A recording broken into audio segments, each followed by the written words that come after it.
नमस्कार।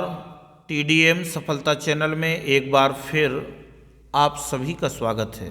आज की इस वीडियो में कक्षा 10 गणित एनसीईआरटी पैटर्न पर आधारित 2024-25 के सिलेबस के अनुसार हम इस गणित के 13वें चैप्टर सांख्यिकी का अध्ययन कर रहे थे, जिसमें हमने प्रश्नावली 13.2 तक के सभी प्रश्नों को हल कर लिया था और उदाहरण 7 एवं 8 को भी हम हल कर चुके थे। अब आगे हम प्रश्नावली 13.3 के प्रश्नों को हल करेंगे।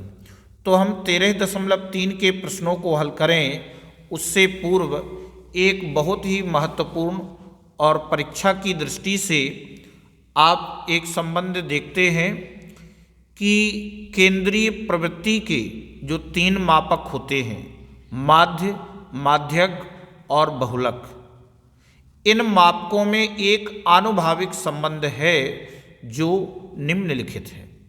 इस संबंध को आपको विशेष याद करना है और ध्यान रखना है कि इन केंद्रीय प्रवृत्ति के जो मापक होते हैं, माध्य, माध्यक और बहुलक, इनमें किस तरह का संबंध होता है और इस संबंध परीक्षा में निश्चित ही पूछा जाता है।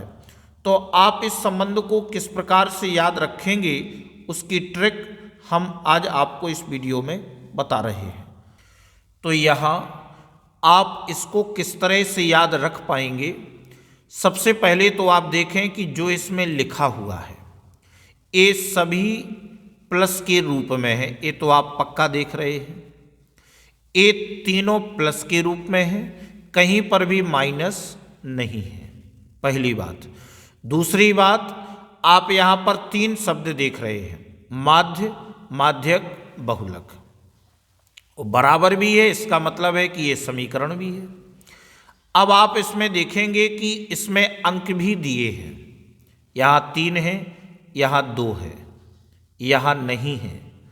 जब यहाँ नहीं है तो हम इसको क्या मान के चलेंगे, 1 मानकर चलेंगे, क्योंकि 1 तो सबके पास होता है। देखो 3 इसके पास है, 2 इसके पास है, तो यहाँ इसके पास क्या होगा, यहाँ इसके पास 1 है। यहाँ 3 माध्यक हैं, यहाँ 2 माध्य है, यहाँ 1 बहुलक है। अब आप कहेंगे 1 कैसे है, तो देखो इसको हम अपनी भाषा में समझते हैं। मान लीजिए यहाँ पर देखो अक्षर कितने आ रहे हैं, 1, 2 और 3। आधे अक्षर की हम गिनती नहीं करेंगे। तो 1, 2 और 3, इसलिए ये कितना हो गया, ये हो गया 3 माध्यक। अब यहाँ देख रहे हैं 1 और 2, तो यहाँ कितने माध्य हो गए, माध्य 2 हो गए, माध्यक 3 हो गए। अब आप कहेंगे यहाँ 1 कैसे हो गया, तो 1 को हम ऐसे समझते हैं, यहाँ लिखा है बहुलक। लक किसका होता है, लक किसका होगा, लक उसी का होगा जो भाग्यशाली होगा। लकी वही होगा, यानी बहुत लकी, जो बहुत लकी होगा, जो लकी होगा, जो भाग्यशाली होगा, वह किस पोजीशन में होगा, नंबर 1 की पोजीशन पर होगा। किस पोजीशन पर होगा, 1 की पोजीशन पर होगा। तो इसे हम 1 मान के चलेंगे कि ये 1 है, 1 बहुलक है, जिसका बहुत अच्छा लक हो वह नंबर 1 पोजीशन पर होगा। तो इसको हम मान के चलेंगे 1। तो 1 और 2, 1 और 2 जोड़ेंगे तो कितना आएगा, 3। तो 3 के बराबर कितना हो गया, 1 + 2, तो जी आपका 3 हो गया। यानी 3 बराबर हो गया 1 और +2 मिला के कितना हो गया, 3। अब आपको ध्यान ये देना है कि ये आपका और किस रूप में पूछा जा सकता है। तो अगर इसको पक्षांतर करके हल किया जाए तो आप यहाँ देखेंगे कि ये तो हमें दिया ही है। अब आपका ये भी आ सकता है कि 3 माध्यक और माइनस बहुलक बराबर 2 माध्य। तो आप देखेंगे कि जब हम 3 में से 1 माइनस कर देंगे तो बचेंगे कितने, 2, क्योंकि ये तो 1 ही है ना। तो 3 - 1 तो बचेंगे 2। और जब इसी को इस तरह से पूछा जाएगा कि 3 माध्यक माइनस 2 माध्य बराबर बहुलक, तो हम 3 में से 2 घटाएंगे तो भी कितना बचेगा, 1 बचेगा। आप समझ गए होंगे तो आपका ए भी सही है, ये तो है ही है, और आपके ए दोनों भी सम्मिलित हो गए। यानी कि आपके परीक्षा में अगर ऐसा पूछा जाए तो भी सही है, और अगर ऐसा पूछा जाए तो भी सही है, और ये तो आपका है ही। ऐसा ना हो, आप इतना याद रखें कि जो हमने मापक तीनों में समझे थे वो केवल तीनों ही प्लस थे, यानी प्लस के रूप में थे, तो वो तो है ही, और साथ में आपका यह रूप भी हो सकता है। केवल आपको दिमाग में एक बात रखनी है कि अगर हम इस समीकरण को संतुलित करें या हल करें तो हमारा बराबर आना चाहिए। यहाँ हम देख रहे हैं बराबर के पहले 3 है, तो यहाँ भी 1 और प्लस 2 ये 3 आना चाहिए। यहाँ हम देखें तो 3 में से जब 1 घटेगा तो यहाँ बराबर में 2 आ जाएंगे, तो 2 बराबर 2, और यहाँ 3 में से 2 घटेगा तो यहाँ 1 बचेगा, तो 1 बराबर 1, यानी ये संतुलित होना चाहिए। अब आप समझ गए होंगे, ये आप इसको याद रखेंगे, ये परीक्षा की दृष्टि से बहुत ही महत्वपूर्ण है। चलिए अब आगे हम प्रश्नावली 13.3 का पहला प्रश्न हल करते हैं। देखते हैं, निम्नलिखित बारंबारता बंटन किसी मोहल्ले के 68 उपभोक्ताओं की बिजली की मासिक खपत दर्शाता है। अब यहाँ पर देखो 68 उपभोक्ता दिए हैं, तो आप देखेंगे कि ये मासिक खपत हमें इकाइयों में दी गई है और उपभोक्ताओं की हमें संख्या दी गई है। तो उपभोक्ता आपको ये यहाँ पर दिए गए हैं, तो आप इसमें एक चीज़ देखेंगे कि इसमें किसी मोहल्ले के 68 उपभोक्ताओं की यहाँ पर बिजली की खपत दी गई है। तो आप यहाँ पर ये समझेंगे कि हमें इन आंकड़ों के माध्यक, माध्य और बहुलक ज्ञात कीजिए और इनकी तुलना कीजिए।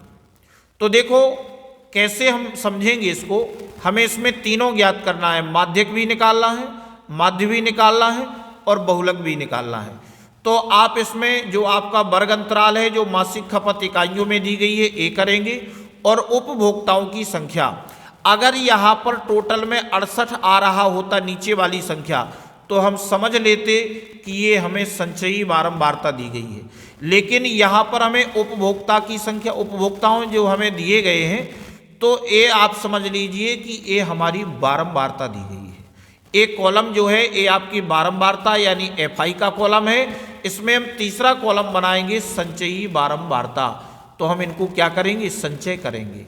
संचय किस तरह से करेंगे वो अभी हम समझते हैं। तो इसमें तीसरा कॉलम बनेगा संचयी बारंबारता का, जिसका उपयोग करके हम माध्यक निकालेंगे, और माध्य और बहुलक निकालना हम पहले भी सीख चुके हैं, फिर भी हम इसको यहाँ पर समझने का प्रयास करते हैं। आप इसको देखें। तो प्रश्नावली 13.3 का पहले प्रश्न का हम हल कर रहे हैं, जिसमें हमें तीनों ज्ञात करना है। तो आप देखते हैं कि सबसे पहले माध्यक के लिए, तो माध्यक के लिए मासिक खपत इकाइयों में ये हमें 65 से 85, 85 से 105, 105 से 125, 125 से 145 और 145 से 165, 165 से 185, 185 से 205, और इसे यहाँ पर योग। अब हमें उपभोक्ताओं की संख्या जो FI के रूप में दी गई है 4, 5, 13, 20, 14, 8, 4, और इनका जोड़ किया तो सिग्मा FI या N बराबर आपका 68, यानी ये टोटल 68 होते हैं। तो अब कैसे 68 होते हैं, इनकी हम संचयी बारंबारता करेंगे CF, संचयी बारंबारता CF।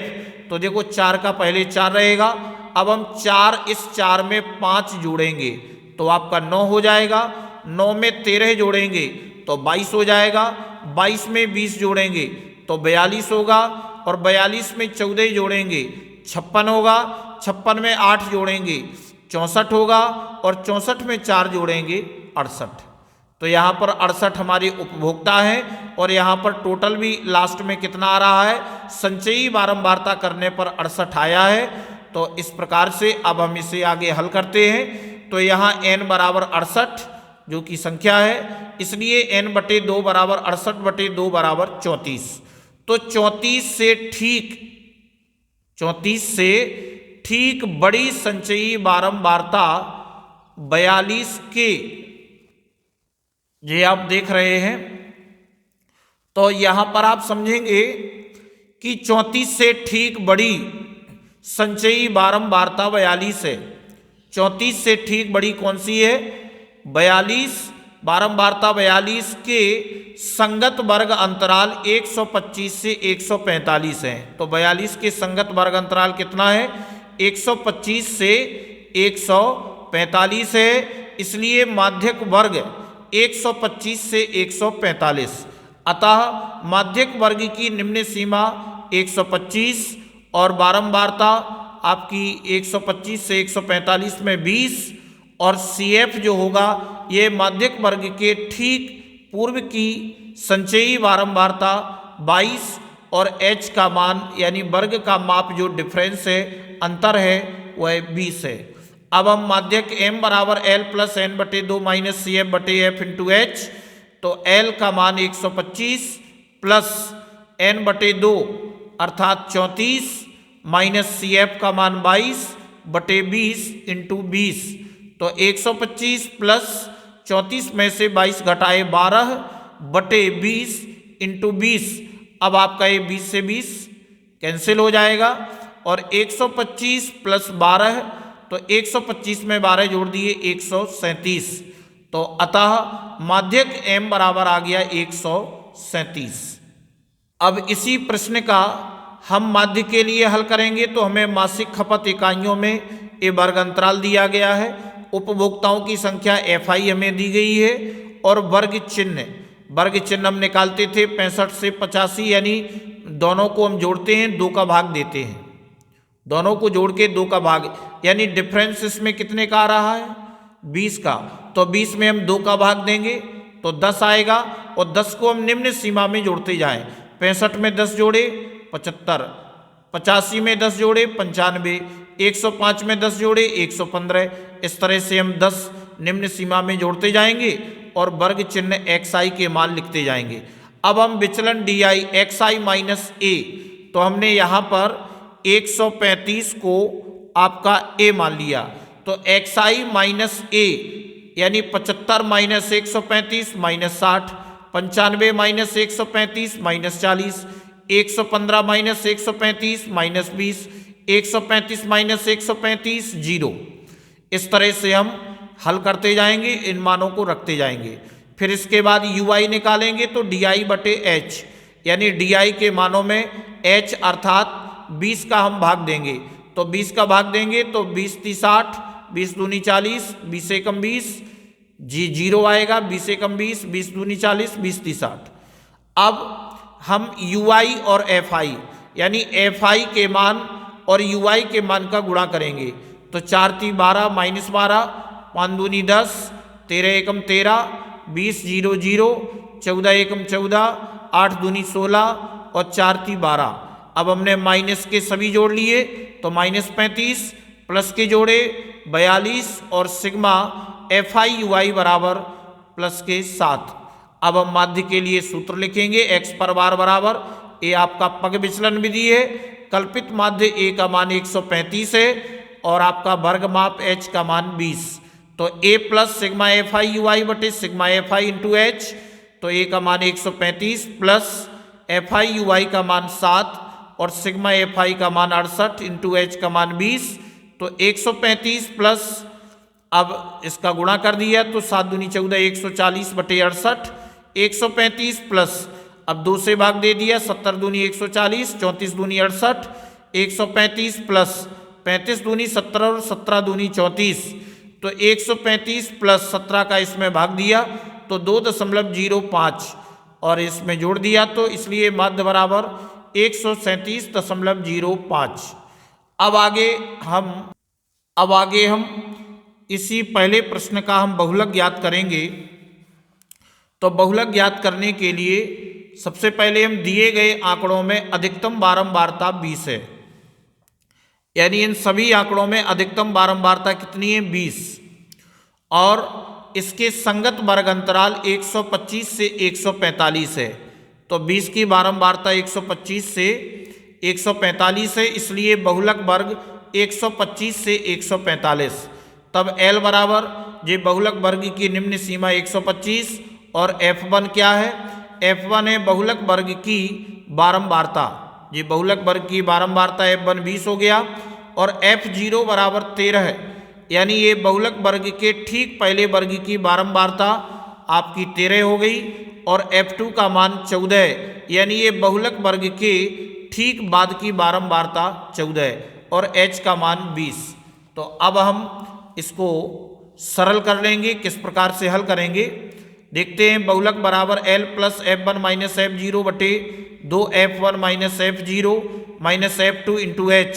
तो L का मान 125 प्लस F1 का मान 20 माइनस F0 का मान 13 बटे 2 गुणे 20 माइनस 13 माइनस 14 इंटू H का मान 20। तो 125 प्लस 20 में से 13 घटाए 7 बटे 20 दूनी 40 और माइनस 13 माइनस 14 माइनस 27 इंटू 20। तो 125 प्लस ये हो गया 20 का गुणा 7 में किया 7 गुणा 20 बटे 40 माइनस 27 तो 13 और 125 प्लस 7 दूनी 14 140 बटे 13। अब 13 का भाग 140 में दिया तो 10.769 तो 125 प्लस 10.77 लगभग मान लिया। अब इसको इसमें जोड़ देंगे तो 135.77 लगभग।